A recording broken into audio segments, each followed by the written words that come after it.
Seja bem-vindo a mais um Está Escrito. Espero que esse final de semana tenha sido um final de semana abençoador para a sua vida, em que portas e janelas se abriram e que tudo se fez novo na sua vida. Porém, se porventura você passou por provações, por dificuldades, que o final de semana não tenha sido aquilo que você esperava, ainda há esperança para a sua vida, porque Deus está sempre no controle. Todas as coisas acontecem para a glória do Senhor. A palavra diz que todas as coisas cooperam para o bem daqueles que amam a Deus. Então, se o seu final de semana não foi uma bênção, saiba que Deus está te preparando, te moldando, para que através da sua vida outras pessoas também sejam abençoadas. Então, toda a dificuldade que você passa, todos os problemas que você enfrenta, é para que Deus te molde, para que você seja amanhã um testemunho vivo de que Deus é fiel em suas promessas. Ele não é homem para que minta e nem filho do homem para que se arrependa. Então, ainda em meio às dificuldades, provações e adversidades, o Senhor está conosco. O Deus de Jacó é o nosso refúgio. E ainda que você possa passar pelo vale da sombra e da morte, Ele está contigo e sempre te dará a vitória. E detalhe, chegaremos ao outro lado. Mas eu quero profetizar na sua vida, declarar na sua vida que essa semana será a chave da virada, porque essa semana será uma semana poderosa para as nossas vidas, poderosa para a sua casa, para o seu lar e para a sua família. Toma posse disso? Então declara nesse momento, essa semana será uma semana de vitórias e conquistas, uma semana de bênção, de portas abertas, porque o Senhor está no controle de tudo. E Ebenezer, até aqui nos ajudou o Senhor. Hoje, segunda-feira, o primeiro dia da semana, eu quero começar essa maratona de provérbios com o pé direito na nossa vida. Um assunto interessantíssimo. Disciplina. Você se considera uma pessoa disciplinada? Tudo que você pega para fazer, como vai? Você pega firme ou faz corpo mole, ou de vez em quando assim, sabe, começa, para pela metade? Como é que é? Uma leitura de um livro, um exercício físico, um trabalho? Como é o seu nível de disciplina? E levando também para o outro lado. Você gosta de ser disciplinado? Você ama a disciplina? Quando alguém vai, te repreende, te dá uma palavra de conserto, como é a sua reação? Hoje nós vamos meditar em Provérbios, capítulo de número 12, verso 1, que diz assim: o que ama a correção, ama o conhecimento, mas o que aborrece a repreensão é um bruto. Ou em outra versão, é um estúpido. No popular dizendo, a pessoa burra. Porque aquele que ama o conhecimento, que ama a disciplina, ele entende que quando alguém te disciplina, é porque ele vê um potencial na sua vida. Quando a pessoa é disciplinada, é porque quem está a disciplinando, ele enxerga nela alguém que pode ir além, alguém que pode chegar lá na frente com sucesso. E é sobre isso que nós vamos falar na aula de hoje. Portanto, seja bem-vindo, comente, compartilhe, lança essa palavra aos corações daqueles que precisam, porque quanto mais você curte, quanto mais você comenta, quanto mais você compartilha, outras vidas são alcançadas e o logaritmo entende que esse é um assunto interessante do qual pode compartilhar para várias outras pessoas. Então me ajude nesse propósito de lançar a palavra do Senhor aos corações daqueles que precisam ser transformados pela palavra. Posso contar com você? Então vamos embora, aperte seu cinto, porque vamos decolar no mais alto nível na palavra do Todo-Poderoso, uma palavra rema, revelada diretamente do coração do Pai para os nossos corações. As palavras disciplina e repreensão aparecem a média de mais ou menos 25 vezes no livro de Provérbios. É impressionante a posição, o peso que essa palavra tem em Provérbios. É muito assim interessante como que Salomão faz questão de dar tanta atenção a essas duas palavras. Parece ser algo secundário, mas vivemos dias em que a disciplina e a repreensão parecem não encontrar mais lugar na vida das pessoas, na escola, na igreja, no trabalho. Parece que em todas as áreas da vida as pessoas não querem mais ser disciplinadas e nem ser chamadas a atenção. Parece que quanto mais alguém tenta ajudar, alguém tenta impulsionar, alguém tenta estender as mãos para que essa pessoa se conserte, se torne alguém melhor, mas resistente à disciplina, essa pessoa se torna. Deixe-me abrir um parêntese aqui hoje. Nesse exato momento, quantas vezes alguém chamou sua atenção? Quantas vezes alguém te deu um puxãozinho de orelha, te deu uma opinião? E aí? Você acatou? Você ouviu? Ou você simplesmente ignorou? Será que eu e você fazemos parte dessas pessoas que têm largado a disciplina e a repreensão de lado? Ou estamos fazendo parte daquelas que amam a correção, que amam a disciplina, para que assim nós venhamos ter mais entendimento e conhecimento das coisas? Por exemplo, os maiores profissionais, os melhores profissionais, são aqueles que foram orientados, disciplinados e muitas vezes repreendidos pelos seus mentores. E nós, muitas das vezes, somos resistentes e não queremos ouvir ninguém. Nós vamos entender que no livro de Provérbios, Salomão faz questão de apresentar a disciplina e a repreensão como expressões de graça e misericórdia de Deus e uma rica oportunidade. Presta bem atenção. A disciplina e a repreensão como oportunidades para revermos nossos corações e os nossos caminhos. Deu para entender legal?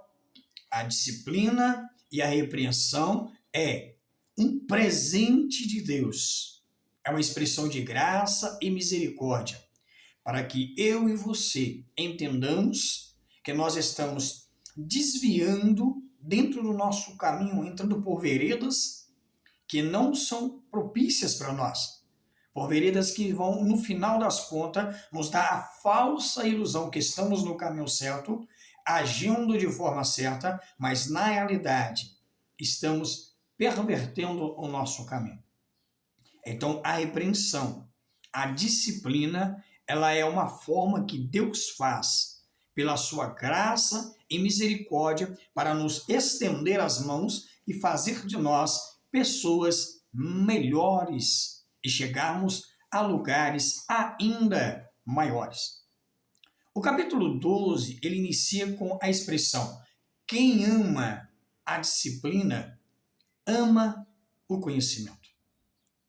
Quem ama a disciplina, ama o conhecimento. Mas por quê? Porque quem ama a disciplina significa que ele quer crescer, quer aprender. Quer ver um exemplo básico? Nós somos pais. E quando nós nos tornamos pais, ninguém chegou para a gente com um manual escrito dizendo assim, olha, você faz isso, você faz aquilo, você faz aquilo outro. Porém, nós vínhamos aprendendo no decorrer do nosso dia a dia. E nesse decorrer do dia a dia, quantos erros nós cometemos? Quantas vezes, na intenção de ajudar, nós atrapalhamos? Na intenção de orientar, nós ofendemos? Na intenção de proteger, nós sufocamos. Isso como pais, como profissional. Quantas vezes nós tentando fazer o certo, trouxemos prejuízo para uma empresa?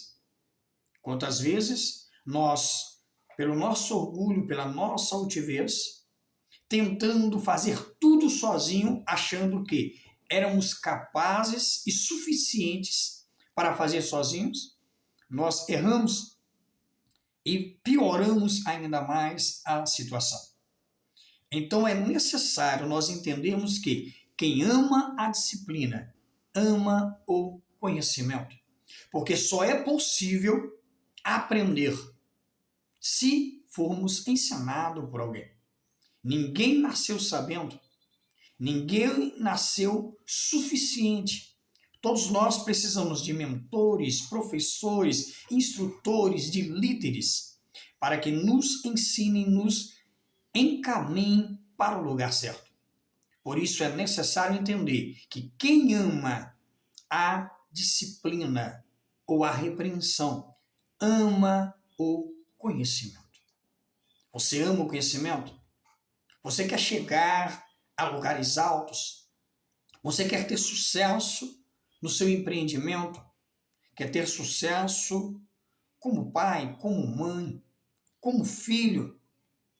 Acate a disciplina e o conhecimento. Porque quando alguém te disciplina, quando alguém te repreende, é porque essa pessoa acha potencial em você. Então jogue essa roupa da arrogância, da altivez, do orgulho fora e acate a disciplina e a repreensão. Não se trata de tolerar a disciplina ou mesmo recebê-la de forma forçada, mas amá-la, gostar de ser repreendido. Eu demorei demais a aprender isso. Apanhei demais na vida. Porque muitas das vezes o orgulho falava mais alto. E hoje, até hoje, às vezes ele quer soltar dentro de mim. Às vezes, quando alguém me chama a atenção, a vontade que eu tenho de revidar, de responder, de falar algumas coisas que eu acho, mas depois eu travo e falo assim, Senhor, eu amo a disciplina e a repreensão. Porque, como diz a palavra, quando somos repreendidos pelo Senhor, é para não sermos condenados com o mundo. Aí talvez você diga assim, poxa, mas não é o Senhor que está me repreendendo. Como que você acha que Deus vai te repreender? Como você acha que Ele vai te disciplinar? Muitas das vezes, o instrumento do qual Deus vai usar para me disciplinar, me repreender, são as pessoas que estão ao meu lado. E a maioria das vezes, aquelas das quais você menos espera. Então, todo instrumento de Deus, os maiores instrumentos de Deus, sempre foi o ser humano. É por isso que Provérbios 27, verso 17, diz assim, assim como o ferro afia outro ferro, assim o amigo afia ao outro amigo. Então, nós precisamos ser afiados por alguém, ser moldados por alguém, direcionados por alguém. Então, é impossível chegarmos ao conhecimento recebendo a disciplina e a repreensão obrigatoriamente, recebendo ela de forma resistente. Mas não, tenha a humildade de receber a disciplina não apenas como forma tolerante, não apenas como alguém que não tem outra opção e por isso escuta, que não tem outra opção e por isso acata. Não, não, não. Quebra esse protocolo. Entenda que a disciplina e a repreensão é necessário para o meu e o seu crescimento. É necessário para nós entendermos que sem a disciplina e sem o conhecimento e sem a repreensão, nós não chegaremos a lugar nenhum. Entenda a diferença. Uma coisa é recebê-la de bom grado.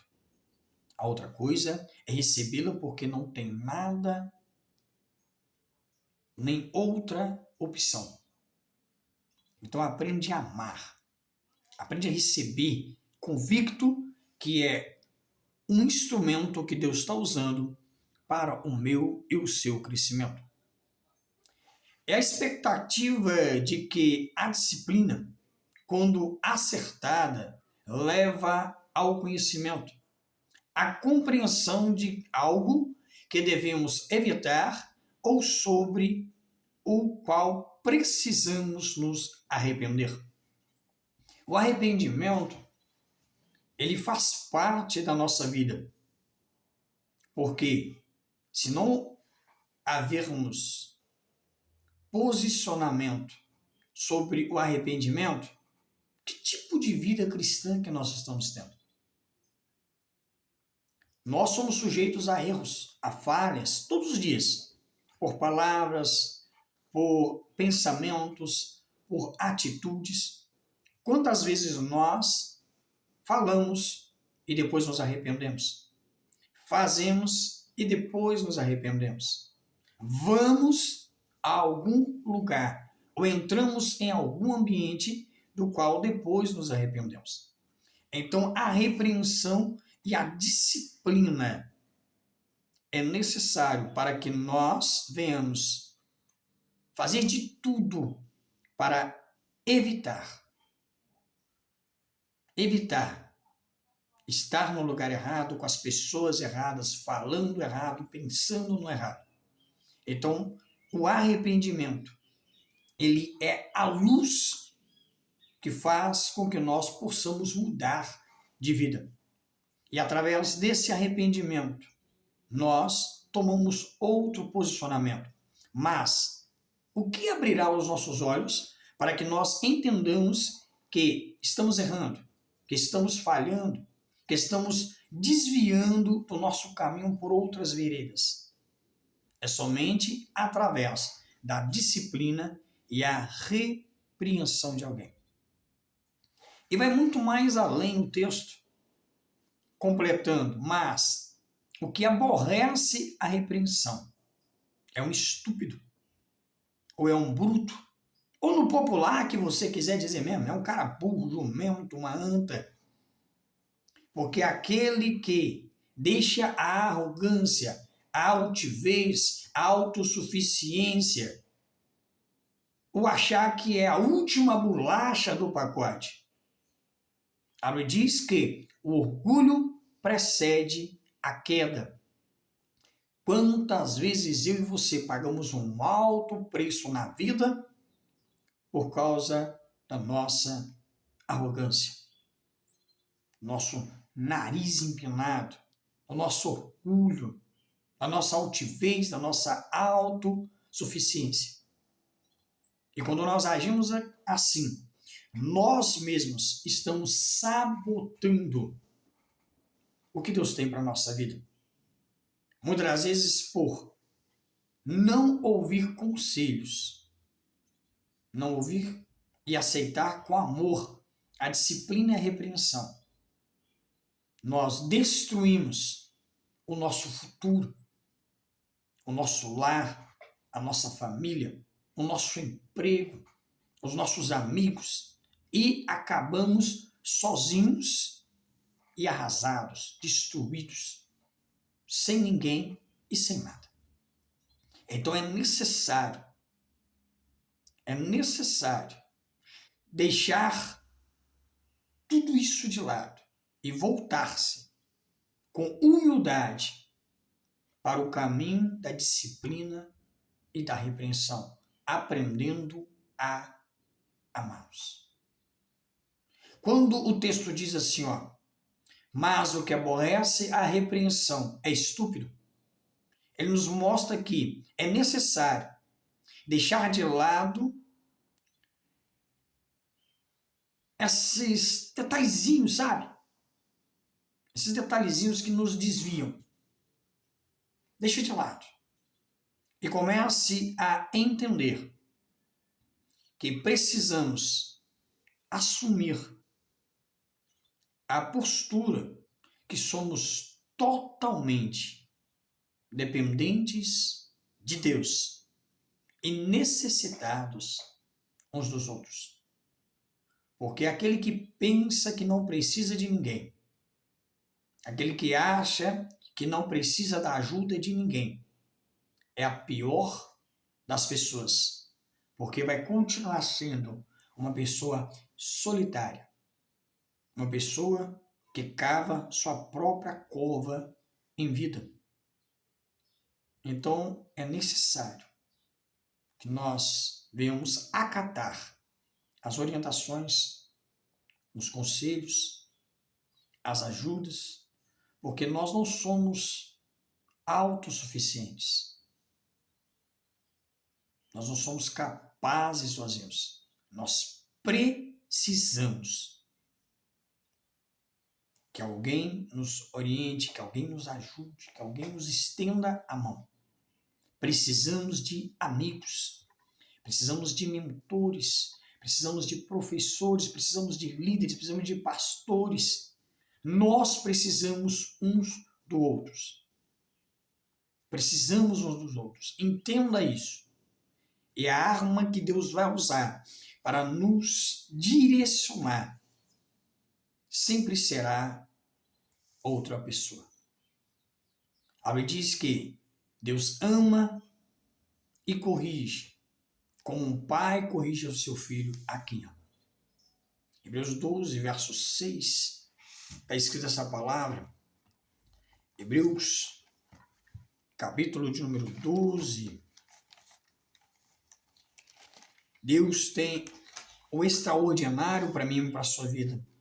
Nós temos que entender isso e buscar da parte dele para que nós venhamos ter a capacidade, o entendimento de que sem ele nós nada podemos fazer. Porque diz aqui, no verso de número 6, porque o Senhor corrige o que ama e açoita a qualquer que recebe por filho. Se suportais a correção, Deus os trata como filho. Porque que filho há a quem o pai não o corrija? Mas, se estáis sem disciplina, da qual todos são feitos participantes, sois, então, bastardos, e não filhos. Se você rejeita a disciplina, se você rejeita a repreensão, você não está na posição de filho. Você está na posição de bastardo. O que é um bastardo? É aquele que é rejeitado pelo pai. Quer ser rejeitado pelo pai? Deus não rejeita ninguém. Está escrito aqui. Nós só falamos aquilo que está escrito. Se você não ama a disciplina e a correção que o Senhor direciona para a sua vida, porque como que Deus vai nos corrigir além das pessoas? Quando nós vemos a segunda carta de Paulo a Timóteo, capítulo 3,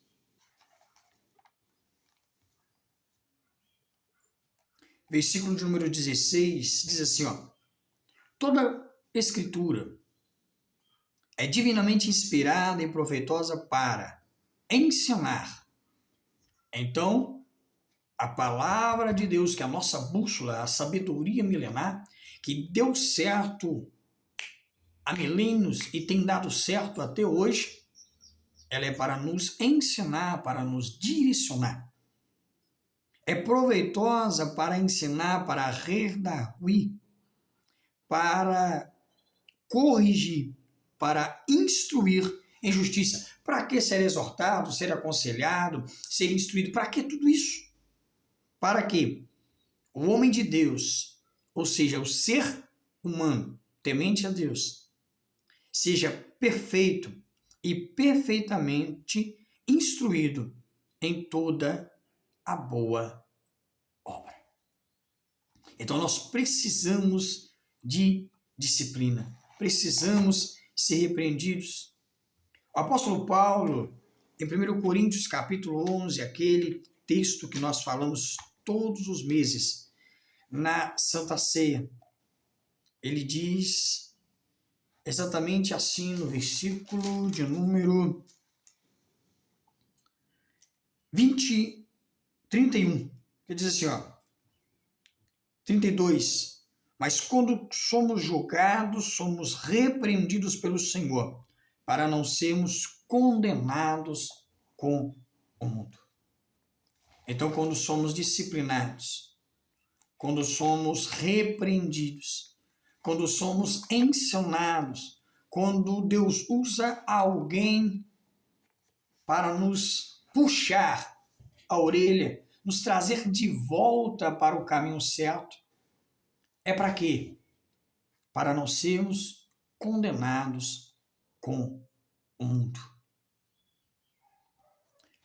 Isso é contrário ao que a palavra nos ensina.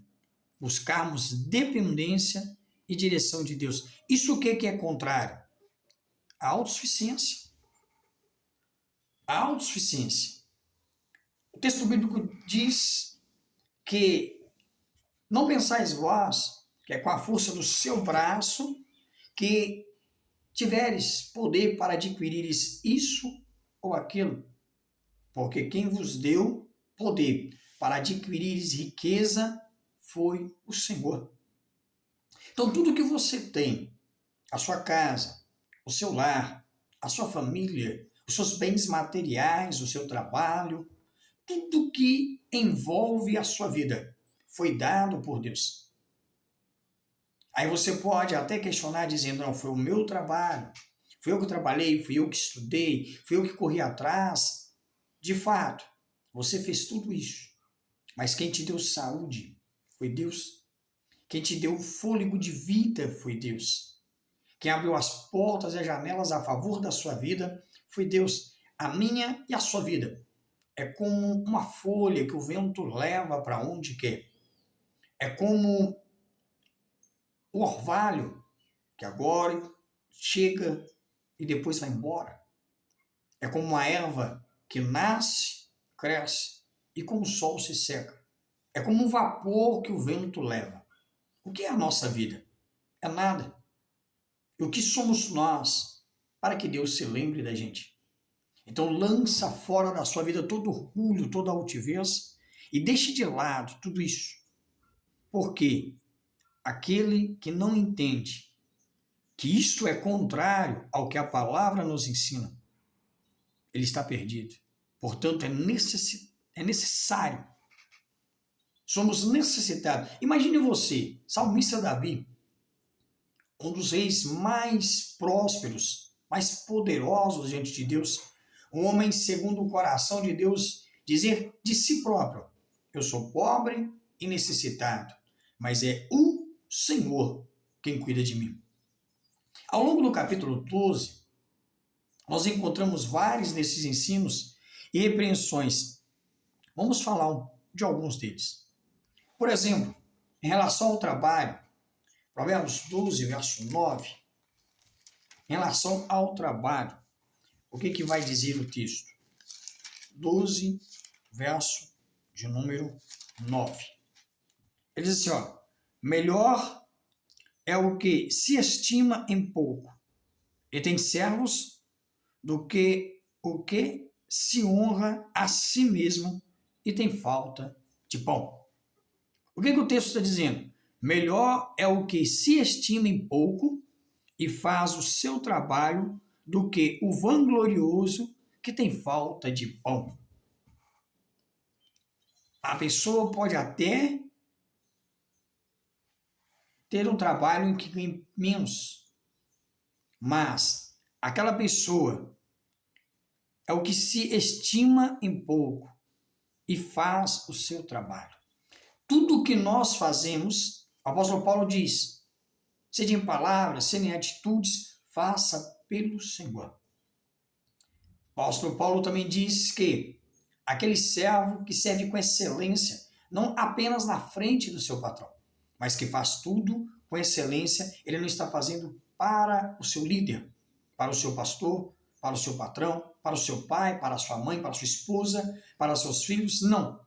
Tudo que nós fazemos em todas as áreas da nossa vida, nós fazemos para Deus. E para Deus, nós temos que fazer com excelência. Mas o vanglorioso tem falta de pão.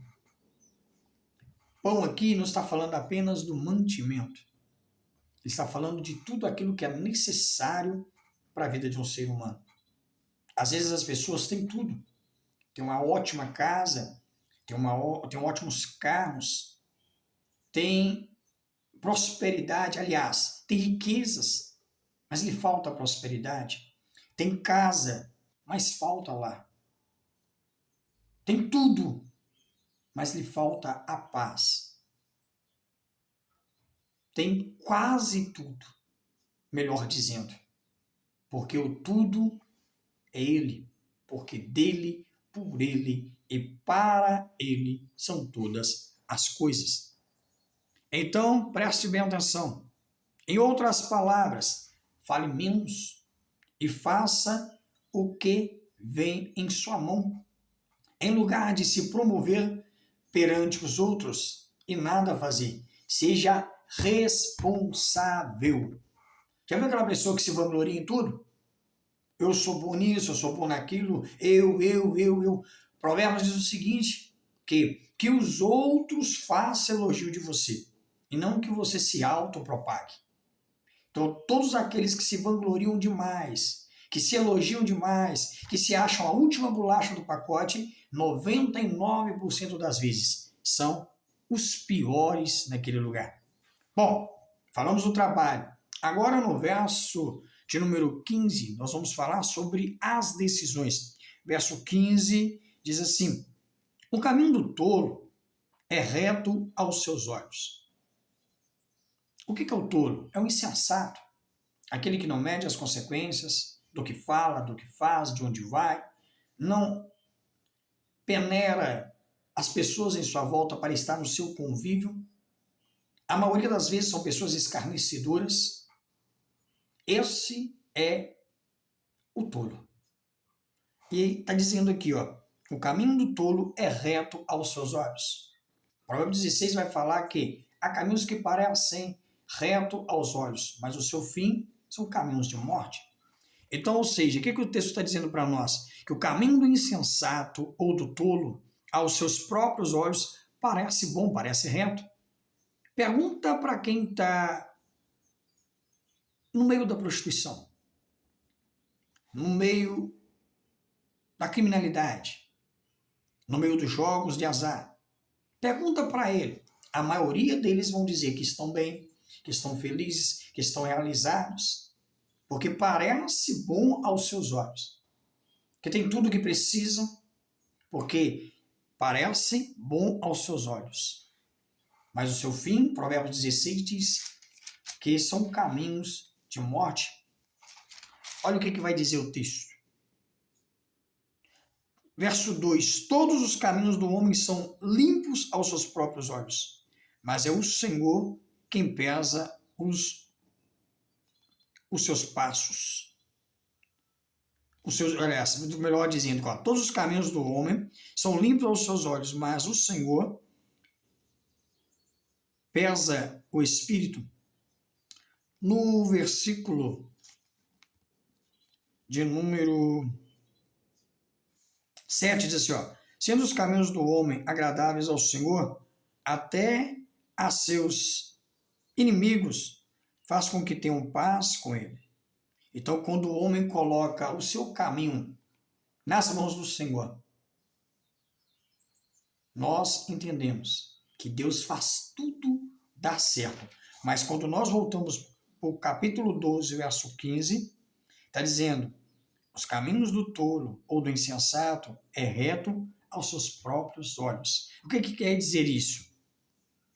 Eles não prestam atenção nas consequências dos seus atos. Em outras palavras, eles não tomam decisões baseadas nos conselhos, na palavra.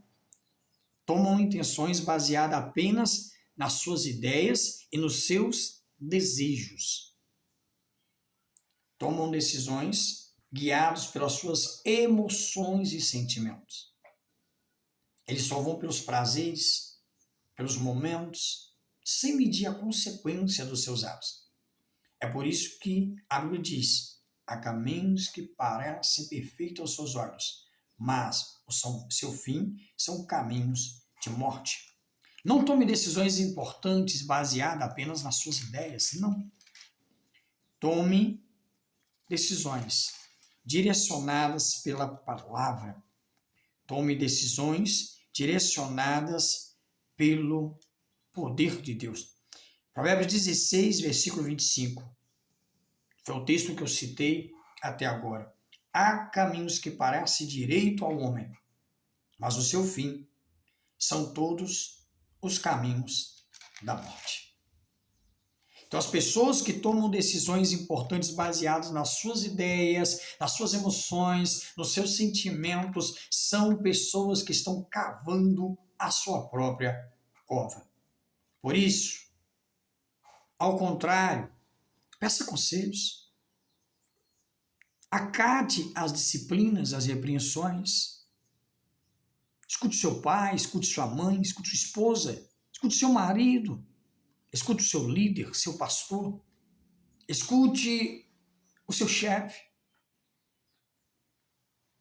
Só não vá pelos conselhos dos ímpios, nem se assente na roda de escarnecedores. Antes, tenha o seu prazer na lei do Senhor, e nela medite dia e noite. Presta atenção, não ande segundo o caminho dos ímpios, nem se detenha, ou seja, para no caminho dos pecadores. Não entre na roda de escarnecedores. Fora essa lista, pessoas tementes a Deus, pessoas que têm resultado em sua vida profissional, conjugal, pessoas que têm testemunhos de vida, essas sim, são aptas para te aconselhar, para te ajudar e para te estender as mãos. Agora, pessoas que te aplaudem no meio dos seus erros, pessoas que concordam com tudo que você fala e faz, preste atenção, não são seus amigos. Não são pessoas que querem te ver bem, porque aquele que acredita no seu potencial, que acredita na sua capacidade, ele sempre vai te repreender e te disciplinar para que você sempre venha pular alto, sempre venha saltar muralhas e alçar voos muito maiores. Sobre as palavras, falamos do trabalho, falamos de decisões. Agora, para finalizar, vamos falar sobre as palavras, vamos falar da confiança e vamos falar sobre o que há de vir. Então, quero finalizar nesses 3 pontos. Sobre as palavras, os lábios mentirosos são abomináveis ao Senhor, mas os que agem fielmente são o seu prazer. Isso está no versículo 22. O Senhor sente revolta quando seus filhos mentem. Você gosta de saber que seu filho mentiu para você? Pare e pense. Seu filho falou mentira. Qual é a sua reação? Vai ficar bravo? Vai querer corrigir? nem querer mostrar para ele que temos que falar a verdade. Não basta falar a verdade. Temos que ser de verdade. Quantas pessoas que vivem mentira, casamento de mentira, santidade de mentira, verdades mentirosas. Temos que ser de verdade. E é abominável ao Senhor a mentira. Quantas pessoas que destruíram tudo em sua volta por causa da mentira. Então, tire as mentiras. Cantares 2:15. Salomão escreve: retire as raposas e as raposinhas do meio da vinha. Quer ter uma vida de paz e prosperidade? Quer ter uma vida feliz, bem-aventurado, ou seja, feliz e abençoado? Jogue as mentiras, delete as mentiras do seu dicionário, da sua vida. O Senhor sente revolta quando seus filhos mentem. Assim, despreze toda a mentira, até mesmo as chamadas mentirinhas ou mentiras brandas, e encha os seus lábios apenas do que é verdadeiro, sendo desta forma fiel. Isso sim dá prazer ao Senhor. Então, jogue fora as mentiras. Sabe, até mesmo nas brincadeiras, você fala assim, não, é mentirinha. Não. Delete essas mentirinhas de brincadeira. Quer brincar? Deixe claro que é de brincadeirinha. Está brincando, não que é mentira. Mentira destrói. Mentira arrasa. Mentira tira de você aquilo que você mais ama e valoriza. Filipenses 4, versículo número 8, ele vai dizer exatamente sobre isso. Filipenses 4, verso número 8. O que é que ele traz para nós? Quanto ao mais, irmãos, tudo que é verdadeiro, então se é verdadeiro, não é mentira. Tudo que é honesto, se é honesto, não vai ser desonesto. Tudo que é justo, então não haverá injustiça. Tudo que é puro, então não há malícia. Tudo que é amável, então não tem lugar para ódio, para rancor, para mágoa. Tudo que é de boa fama, então não tem calúnia. Não tem nada para profanar alguém. Se há alguma virtude, o que é virtude? É qualidade. Virtude é presente, é bênção, é edificação, é bom. Então, sim, se há alguma virtude e se há algum louvor, nisso pensai, largue a mentira de lado. Sobre confiança, verso de número 25, sobre a confiança em Deus. A ansiedade no coração do homem o abate, mas a boa palavra o alegra. Confie em Deus o suficiente para colocar de lado a sua ansiedade. Pedro escreveu: lance sobre ele a vossa ansiedade, porque ele tem cuidado de vós. O apóstolo Paulo escreve: lançando sobre ele a vossa ansiedade, através da oração, da súplica e das ações de graça. E a paz que excede todo entendimento inundará a tua alma. Então, confia no Senhor. Entrega o seu caminho a Ele. Confia nele, deleita-te no Senhor. E Ele satisfará as vontades do seu coração. Confia em Deus o suficiente para colocar toda a sua ansiedade nas mãos dele. Porque Ele é aquele que conhece o seu ontem, aquele que te atende no hoje e aquele que conhece o seu amanhã. E que é uma coisa que traz paz na vida da gente, é saber que estamos na mão daquele que tem o controle sobre todas as coisas.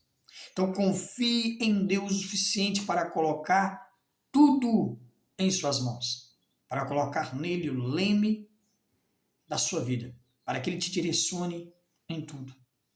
Sua vida, toda ela, descanse nele. para que Ele direcione. Está nas mãos do Senhor.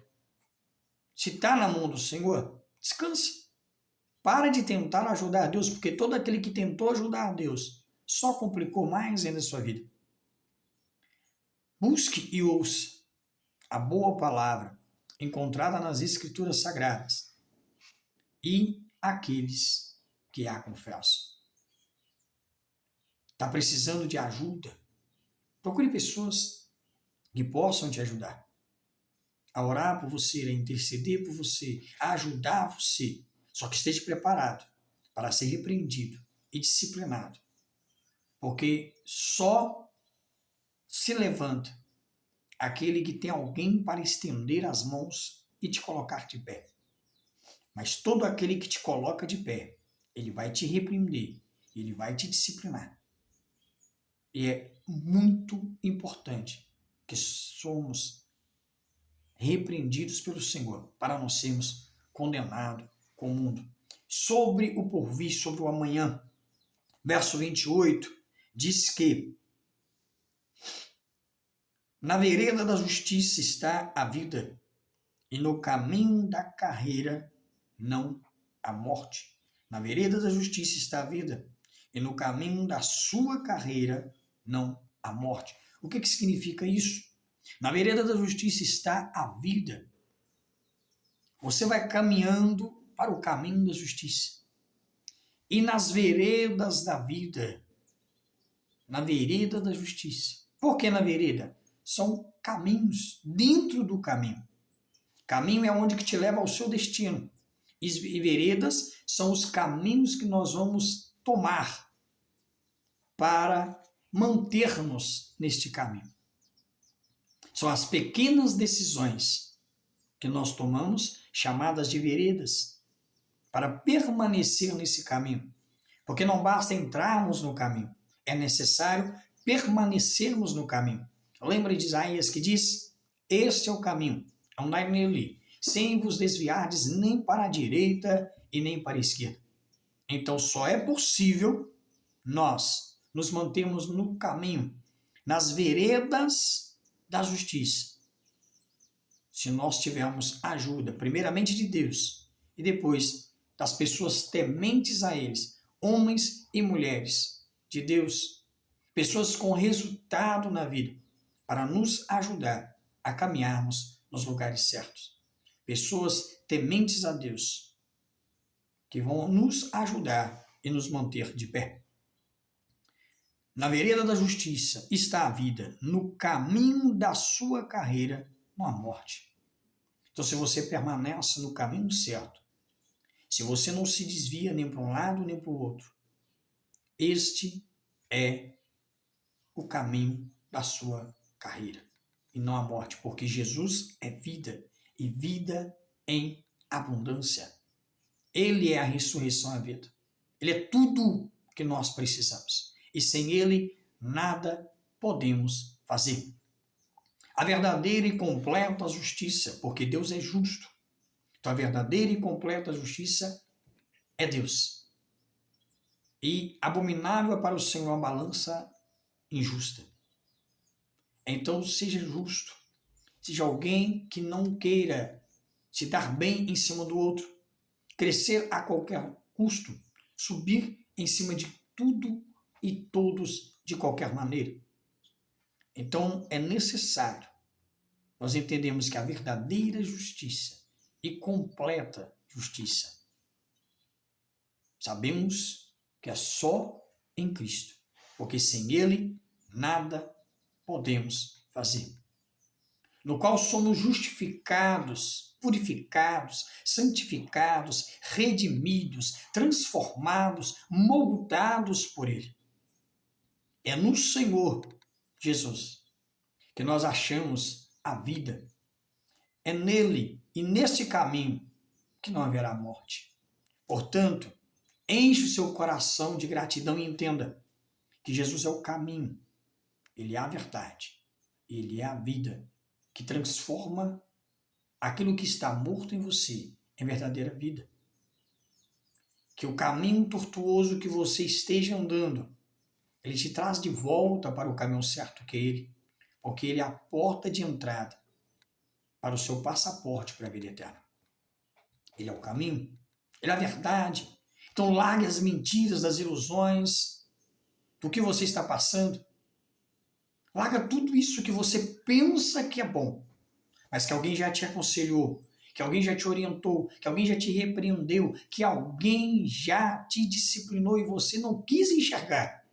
Então, eu declaro na sua vida, em nome de Jesus Cristo, que todas as vendas, as escamas estão caindo dos teus olhos hoje. E você entenda que é necessário estarmos com Ele. E sem Ele nós nada podemos fazer.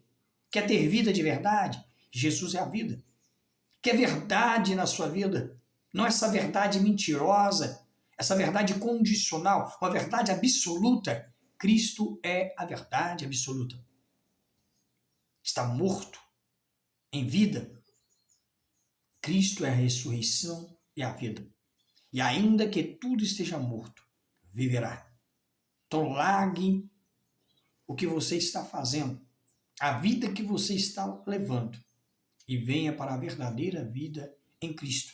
Eu te desejo paz e prosperidade, sucesso em todos os aspectos e sentidos da sua vida. E eu te espero na aula de amanhã. Porque assim como Deus falou de forma extraordinária para a nossa vida aqui hoje, eu creio que Ele tem algo sobrenatural para a sua vida. Te espero amanhã. Que Deus te abençoe.